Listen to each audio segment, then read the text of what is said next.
Imagine receiving a single white origami crane every morning before your shift begins, folded from the same fine paper, placed in the same spot, with no name attached. Just a tiny paper bird and 3 handwritten words. You are enough. Now imagine that this happens for 43 days straight, and on day 44 the cranes stop. That's when Nora Sullivan discovers she had been running from the very person who saw her most clearly. And by the time she realizes the truth, the man behind those paper birds is lying unconscious in his own operating room, fighting for his life. This is not a story about love at first sight. This is a story about love that grows in silence, in the space between a scalpel and a scar, between what we say and what we desperately mean. Stay with me, because this story will change how you see the quiet people in your life, the ones who love loudest when no one is listening. Nora Sullivan had never been the kind of woman people call delicate. At 31, she carried herself with the particular efficiency of someone who had learned early that the world does not pause for feelings. She was a surgical nurse at Hargrove Medical Center in Boston, and she was, by every measurable standard, exceptional at her job. Her colleagues admired her. Her patients adored her. Her supervisor had once said, in front of the entire staff, that Nora Sullivan could keep a trauma bay calm during a tornado. What her supervisor did not know, what almost no one knew, was that Nora arrived at the hospital every single morning at least 30 minutes early, sat in her car in the parking garage, and spent 10 minutes crying before wiping her face, reapplying her mascara, and walking inside. She had been doing this for 7 months, ever since her brother Daniel had died in that same hospital, room 408, a Tuesday morning in late October.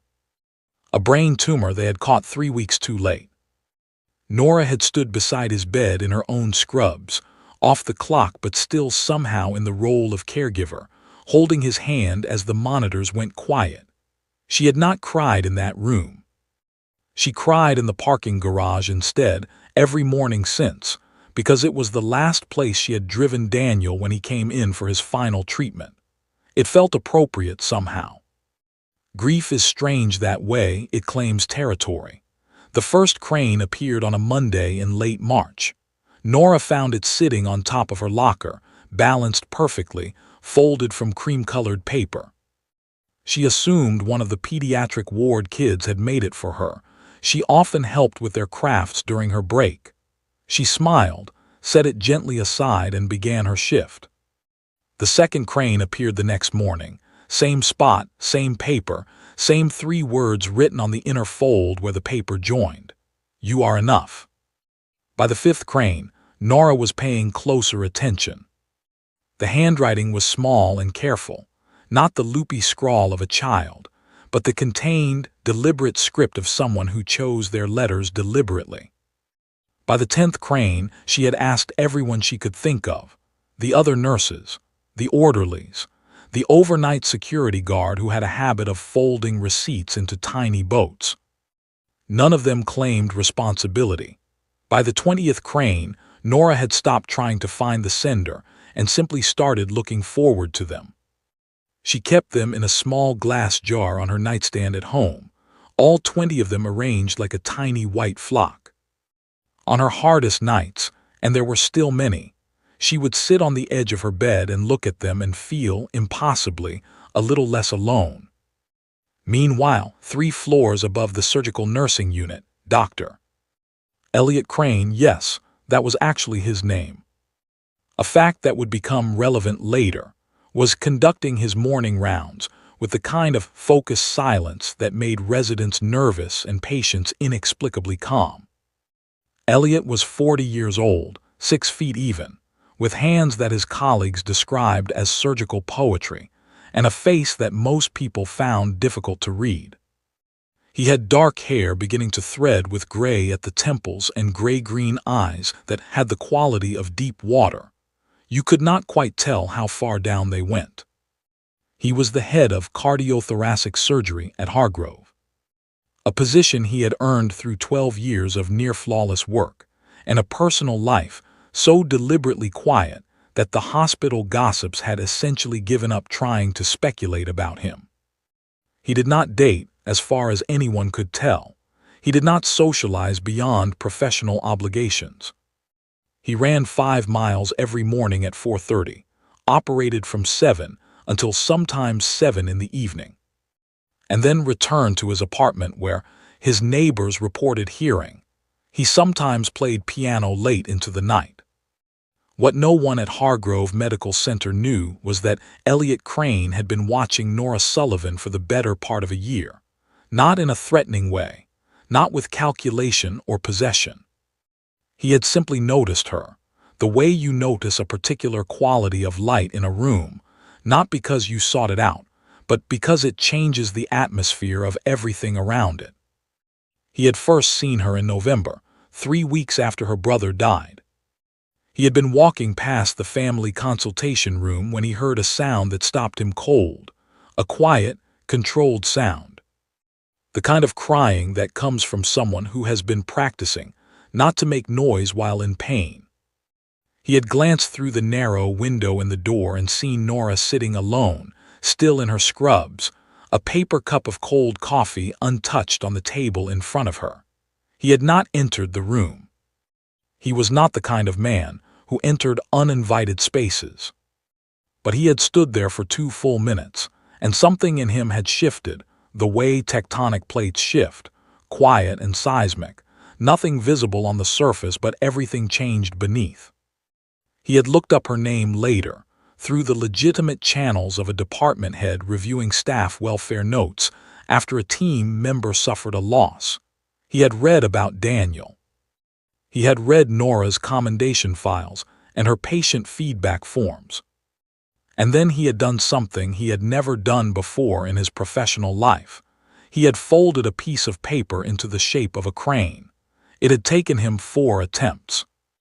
His surgical hands, precise beyond most human measure, had fumbled at the delicate folds. He had looked up origami cranes on his phone at 11 at night, sitting at his kitchen counter, feeling faintly ridiculous.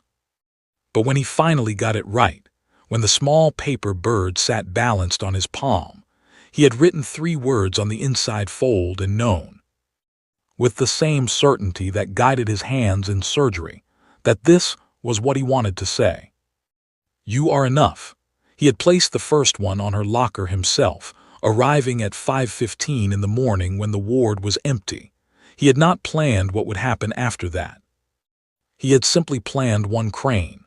Then 1 became 2, and 2 became a habit, and the habit had become the best part of his day. If you are enjoying this story so far, please take a moment to like this video and subscribe. It truly helps us bring more stories like this one to you. Now back to Nora and Elliot. Nora Sullivan and Elliot Crane had worked in the same building for 3 years and had never had a personal conversation.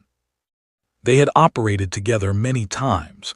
Nora was one of 2 surgical nurses specifically assigned to cardiothoracic cases, and in the OR. They communicated with the efficient shorthand of professionals who trusted each other's competence completely. "Suture," she would say before he asked for it. He would adjust his angle before she pointed out the sight line issue. They worked together the way certain musicians play together, without needing to discuss it, because the music was simply already there. But outside the OR, they maintained a careful professional distance. Elliot because distance was his native language. Nora because she had been managing grief by staying in motion, and stillness, the kind that required genuine conversation, felt dangerous. The 43rd crane arrived on a Thursday morning in early May. Nora found it, as always, on her locker. She unfolded it gently. She always unfolded them, read the words, then refolded them before placing them in her jar, and found for the first time that the message was different. Instead of "You are enough," this one read, "I'm sorry I can't say this out loud." Nora stood very still for a long moment. The shift was starting in 4 minutes. She could hear the familiar sounds of the ward waking up around her, the squeaking of cart wheels, A distant phone ringing, someone dropping a clipboard and swearing quietly. She folded the crane back along its original lines and held it in her palm. For the first time in 43 days, she was not simply moved by the crane. She was shaken. Because whoever was leaving these small paper birds had just admitted something, had let a crack show in whatever careful wall surrounded them. And the vulnerability of that crack felt more intimate than anything she had experienced in a very long time. She went through her shift that day with a distracted energy that her colleague Priya noticed immediately. "You're off today," Priya said during their lunch break, studying Nora with the blunt affection of a long friendship. "What happened?" Nora hesitated. She had never told anyone about the cranes. She couldn't fully explain why, only that they felt private, like a small secret that belonged only to her, and sharing them might somehow dissolve their power. "Someone left me a note," she said finally. "Something personal." Priya raised both eyebrows. "Personal how? Good personal or creepy personal?" "Good," Nora said immediately, with a certainty that surprised even herself. "Definitely good." On the floor above, Elliot was reviewing post-operative charts when his chief resident, Dr. Yolanda Kim, knocked on his office door. "You have a minute?" she asked. "3," he replied, which in Elliot's communication style meant yes, "please come in." Yolanda sat across from him with the careful posture of someone about to say something they had rehearsed. "I wanted to talk to you about the morale thing HR sent around, the Staff Appreciation Initiative." Elliot looked at her steadily. "I submitted the departmental feedback last week." "I know. I read it. It was very thorough." Yolanda paused. "It mentioned Nora Sullivan specifically. You recommended her for the excellence in patient care citation. Her patient feedback scores are the highest in the surgical unit." "They are," Yolanda agreed. "I just thought it was interesting. You don't usually submit individual nominations. You usually just do the departmental overview." Elliot returned his attention to his charts. Her work merited individual recognition. Yolanda watched him for a moment longer than was strictly professional. "Of course," she said finally and left. Alone in his office, Elliot looked at the small origami crane sitting on the corner of his desk. His practice fold from the night before, one that hadn't come out quite right. He turned it over in his hands. He was not an impulsive person. Every significant action of his adult life had been the product of careful consideration. But the 43rd crane had been different. He had written those words, "I'm sorry I can't say this out loud," and felt something shift inside him, the same seismic sensation he had felt the first night he saw her crying. He knew he was approaching a line. He was a department head. She was a nurse in his facility, though not in his direct reporting chain. The power differential was real, and he had spent months weighing it, which was part of why he had never revealed himself. The cranes were meant to give without taking, to offer comfort with no expectation of return. But that message had been something different. That message had been need, not just care. And he wasn't sure he was sorry. The 44th morning, Nora arrived earlier than usual even. She was at her locker by 5:20, which meant she sat in her car for only 5 minutes before coming inside. Progress, she thought, though she wasn't sure progress was the right word for it. There was no crane. She waited. She checked her locker 3 times. She told herself it was foolish to feel this particular dropping sensation in her stomach over a small paper bird from an anonymous sender. But the feeling was real, the way feelings tend to be regardless of whether they make sense. By the time her shift started, Nora had made a decision. She was going to find out who was leaving the cranes. Nora approached her investigation with the same methodical focus she brought to preparing a surgical field. She thought about what she actually knew. The cranes were placed before 5:30 in the morning, based on her arrival times. The paper was high quality, not printer paper, not notepad paper, but the kind of smooth, weighted paper that came from a proper stationery set. The handwriting was small and precise, leaning slightly to the left, which typically indicated a right-handed writer who pressed lightly. And the person had access to the staff locker room, which meant either a hospital badge or a code that was rotated only among employed staff. She thought about who arrived before 5:30 regularly. The overnight staff didn't count, they would be finishing up, not starting. Early arrivals were usually senior surgeons and the OR prep team. She thought about handwriting she had seen. She reviewed, mentally, every note she had received in a professional capacity over the past year, scheduling requests, or preference sheets, supply requisitions.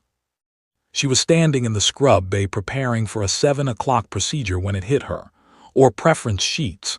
Elliot Crane submitted his own. Every other attending used their residents or assistants for administrative paperwork, but Dr. Crane always submitted his preferences personally, handwritten in that same small, precise, slightly left-leaning script.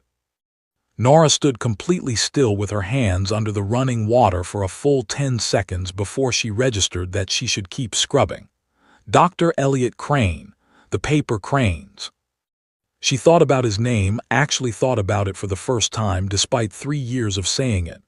Crane, paper cranes, she almost laughed.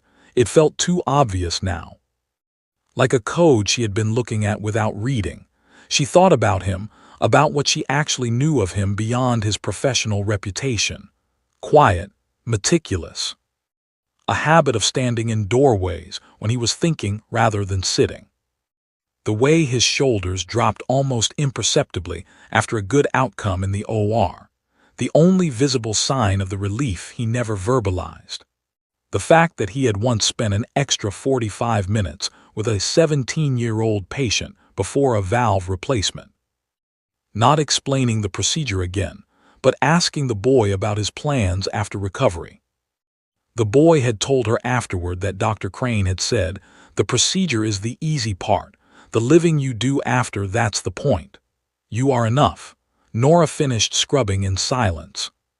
She was already in the OR, instruments laid out and the patient being positioned, when Dr. Crane entered. She did not look at him differently.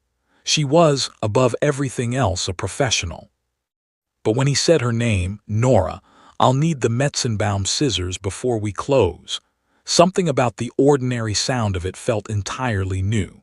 The procedure was a mitral valve repair. Difficult, long, requiring the particular alchemy of precision and patience that Elliot brought to every case. For 3 hours, they worked in their established rhythm. She anticipated him. He trusted her. The room was quiet except for monitors and the soft cadence of the circulating nurses' check-ins. When it was over, when the patient was stable and being moved to recovery, Elliot stepped back from the table and said, as he always did, "Good work." Everyone. His eyes moved around the room in his customary concluding sweep.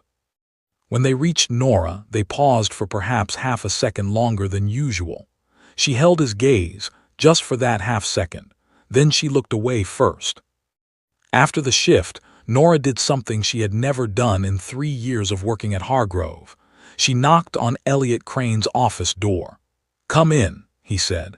She opened the door and stood in the frame. He was at his desk, still in his surgical cap which he hadn't yet removed, reviewing notes. He looked up.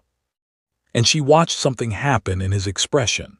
A series of rapid, controlled adjustments, the kind of micro-movement she recognized from watching him process unexpected findings in the OR. He was recalibrating. "Nora," he said, and there it was again, the ordinariness of her name in his mouth, and how it didn't feel ordinary at all. "I want to show you something," she said. She had brought the jar. All 43 cranes inside it, small and white and improbable, catching the late afternoon light from his office window. She set it on the edge of his desk without speaking. Elliot looked at the jar for a long time. She watched his hands, those famous hands, steady as instruments, and she noticed that they were very still.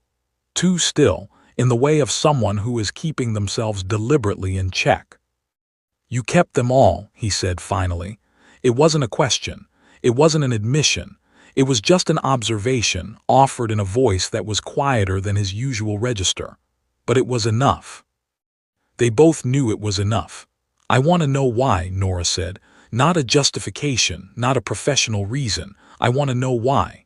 Elliot looked up from the jar and met her eyes. And for the first time in the 3 years she had worked with this man, she watched his face do something she had never seen it do. He looked uncertain. "I saw you," he said simply, "in November. In the family consultation room. I was passing and I heard. I didn't intrude, but I saw you and I thought." He stopped, rebuilt the sentence from the beginning. "I didn't know how to help.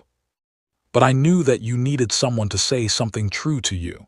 And I was afraid that if I said it as myself, it would make things complicated," Nora offered. "Complicated," he agreed. They were quiet for a moment. Outside his office, the hospital continued its endless choreography of crisis and recovery. In here, time moved differently. "The 44th day," Nora said. "There was no crane." Elliot's jaw tightened very slightly. "I wasn't sure the 43rd message was wise. I thought I should pull back. You thought you had gone too far.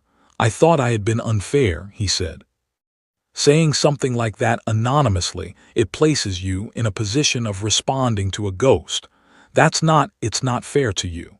Nora picked up the jar and looked at the cranes inside it. "I cried more on the 44th morning than I had in weeks," she said. "When they stopped, the silence that followed was different. It had weight and warmth in it, the way the air changes before something important." "Nora," Elliot began. His pager went off. "If this story is moving you, please share it with someone who needs to hear it today. Stories like this exist because of your support. Liking, subscribing, and sharing makes all the difference." Now back to the moment when everything changed. The pager read, 911 to cardiac ICU. Elliot was out of his chair before it finished vibrating. Nora was right behind him. Whatever had just passed between them was folded away, with the discipline of people who knew that the conversation between two humans could wait, and the crisis in front of them could not. The cardiac ICU was 2 floors down. The patient was a 47-year-old man named Robert Delaney, a marathon runner with a previously undetected aortic dissection who had collapsed in the hospital lobby 20 minutes earlier, a brutal irony that was lost on no one. He had come in to visit his wife, a patient on the 3rd floor recovering from a hip replacement.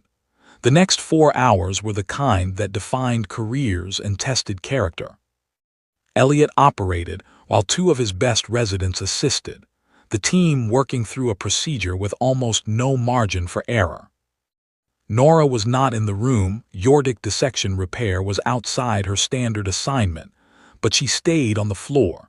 She told herself it was professional habit. She stayed near the Orr family liaison desk and helped calm Mr. Delaney's adult son, a young man named Marcus who sat with his fists clenched and his eyes red. "Is he going to be okay?" Marcus asked her.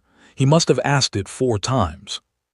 The 4th time, instead of repeating the careful non-answer she had been giving, Nora sat down beside him, and she said, "The surgeon in there right now is the best I have ever seen. And I have seen a lot. He will do everything that can be done." Marcus looked at her for a long moment. "Is that the truth or the thing you say to families?" "Both," Nora said. "In this case, both." Robert Delaney survived. Elliot emerged from the Orr at 9:40 in the evening, peeling off his gloves with the exhausted economy of a man who had been standing at the absolute edge of his capabilities for hours. He stopped when he saw Nora still there, still at the family desk, speaking quietly to Marcus, who had his face in his hands and was finally, safely crying. Elliot waited. He was very good at waiting. When Marcus had been taken to see his father and Nora finally stood up from the chair and turned, she found Elliot leaning against the opposite wall, his arms loosely crossed. watching her with the same deep-water expression she had never been able to read before. She thought now that she might be beginning to understand it. "You stayed," he said. "I told him you were the best I'd ever seen," she said. "Is that the truth or the thing you tell families?"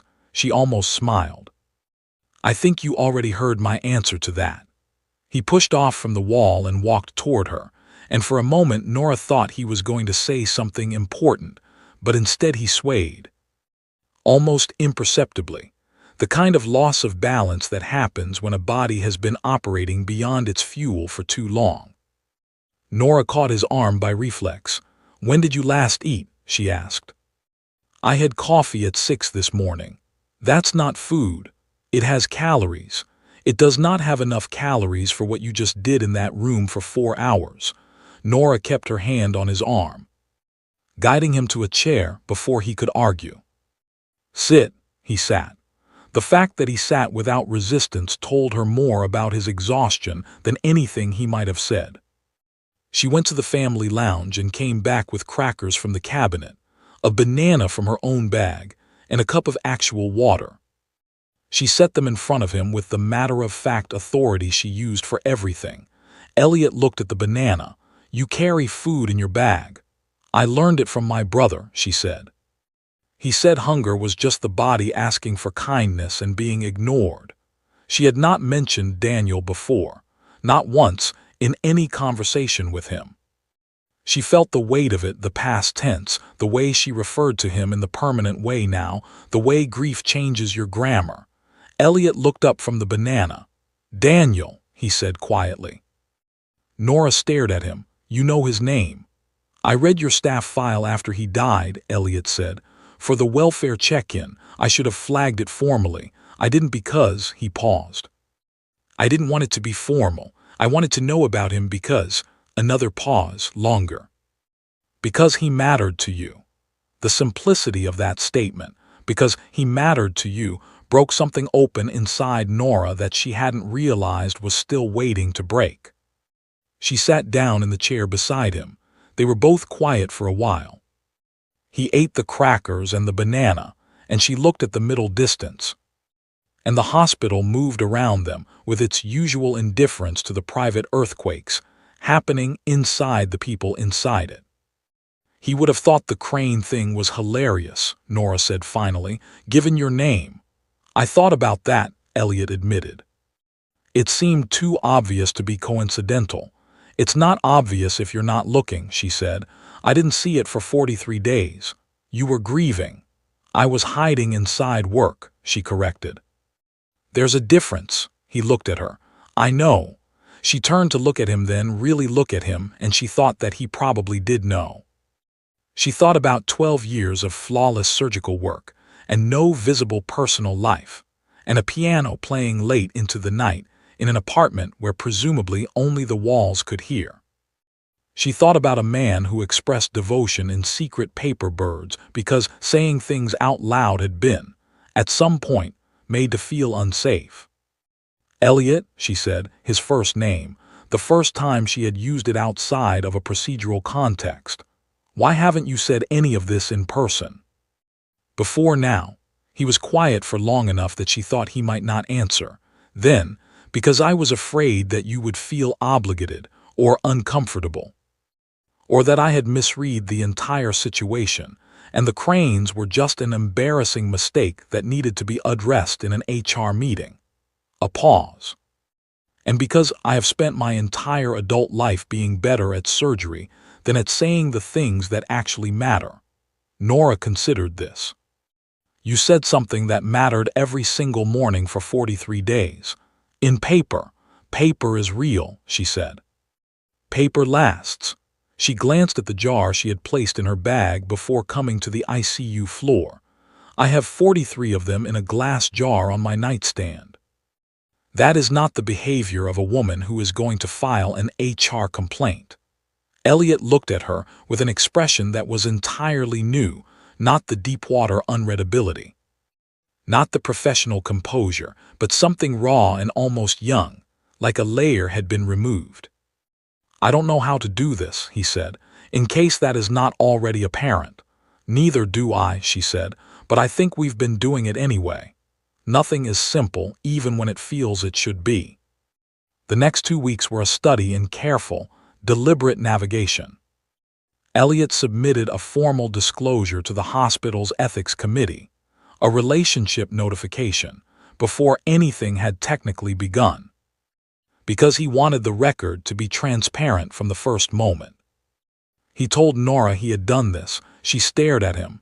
"You filed paperwork," she said. "Before we even had a first date. I didn't want there to be any question about your position being affected by a personal relationship," he said. "Yours or mine?" Nora thought about that for a moment. "That might be the most romantic thing anyone has ever done for me, and also deeply, deeply nerdy." "Both things can be true," he said, with a hint of something that on any other face she would have called a smile. There were complications, because there are always complications. Dr. Marcus Webb, the chief of surgery, called Elliot in for a conversation that was framed as collegial and felt like a warning. "You're the top cardiothoracic surgeon in this facility," Webb said. "Relationships within the team create dynamics. Nora is not on my direct team," Elliot said. "She's in your OR twice a week. I have already discussed reassignment options with the nursing director at Nora's request, with her full agency in the decision." Elliot's voice was level and quiet. "I will not allow anything to affect her professional standing or her opportunities. If reassignment removes any concern, then reassignment happens. If you're suggesting that the relationship itself is prohibited, I'll need that in writing with the specific policy cited." Webb studied him. "That's not what I'm suggesting." "Then we're finished," Elliot said pleasantly and left. He told Nora about the meeting that evening, leaving nothing out. She listened with her arms crossed and her expression serious. "You offered to have me reassigned," she said. "I offered that as one option if you chose it, without asking me first." "I should have asked you first," he acknowledged immediately. "That was wrong. I was trying to protect you and I overstepped. I'm sorry." Nora looked at him for a long moment.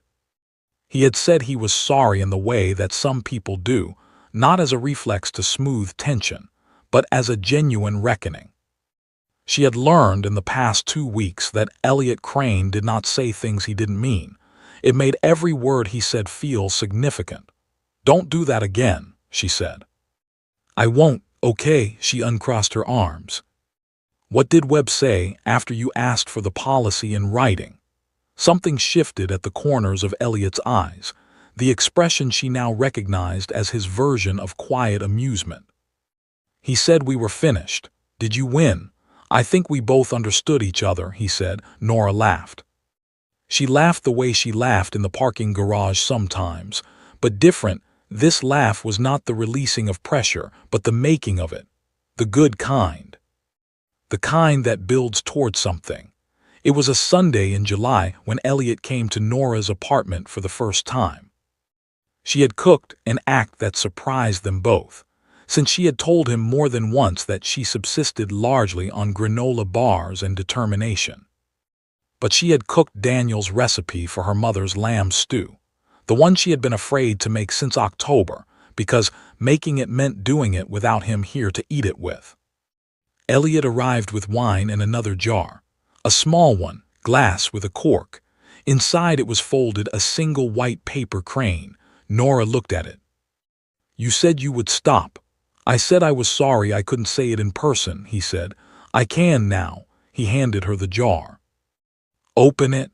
She uncorked it and lifted out the crane and unfolded it with the same careful attention she had always given them. Inside it said, "You were always enough."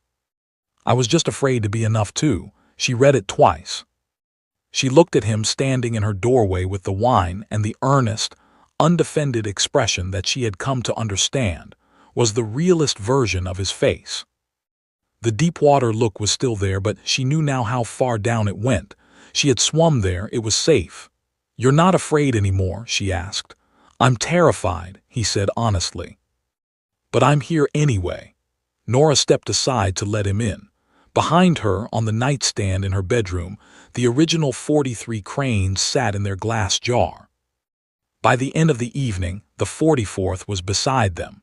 6 months later, Nora was promoted to surgical nursing director.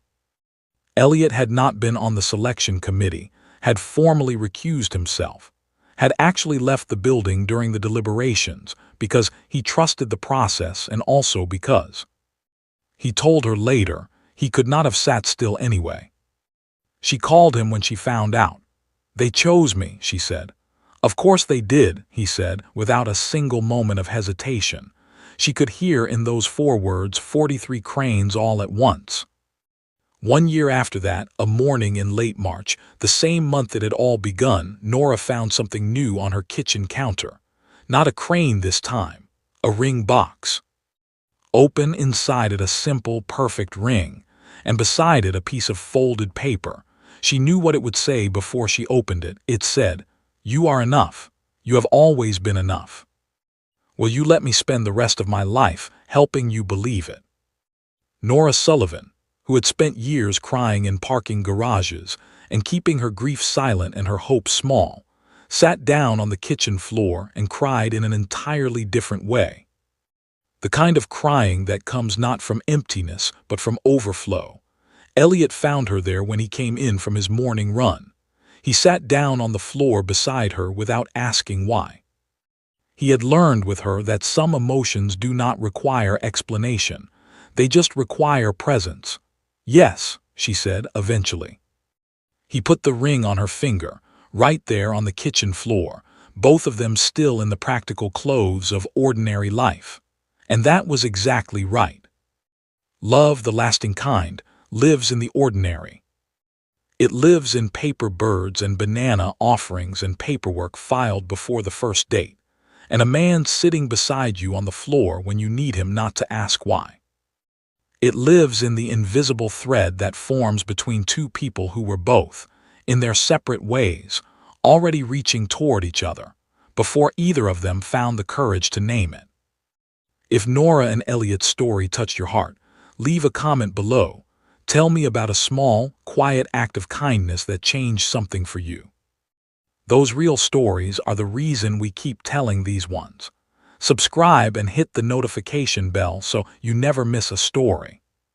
Share this video with someone who needs to be reminded today, you are enough, and we will see you in the next one.